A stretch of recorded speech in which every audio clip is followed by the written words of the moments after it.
When I told my wife that I wanted to become a Muslim, my wife, who had been a devout Christian her whole life, she told me, Sean, I will never become a Muslim.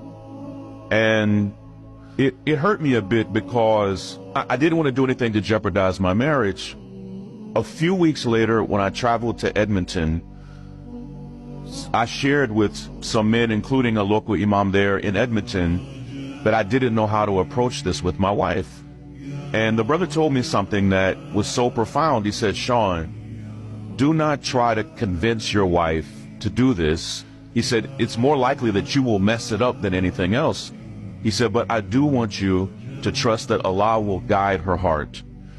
When I got home from Edmonton, this is in early January, just not that long ago, I laid both of those copies of the Quran on my dresser, not because I was like low-key wanting my wife to find them.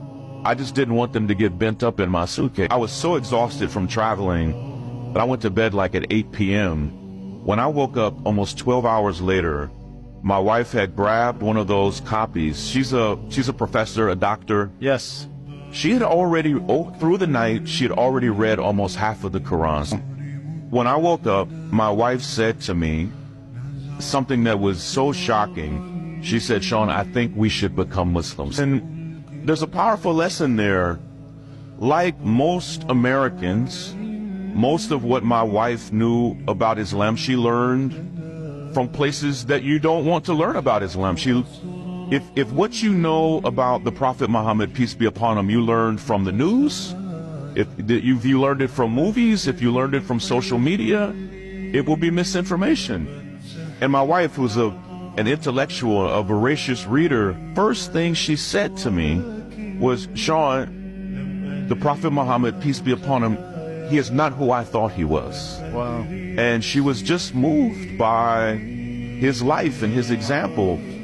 And she was also, she thought that to become Muslim, it meant you no longer had any reverence for Jesus. And I think most Christians think that. Yes. And it was actually quite the opposite. And when she saw that to be a Muslim still meant to have nothing but reverence and love for the Prophet Jesus, it changed her. And for the next 6 weeks, she and I were on a really beautiful private journey that we didn't talk about publicly, of just saying, what would it look like for us to make this big move in our lives? And so 3 weeks ago today, the Sunday before Ramadan, we took our Shahada, and it's been beautiful, man.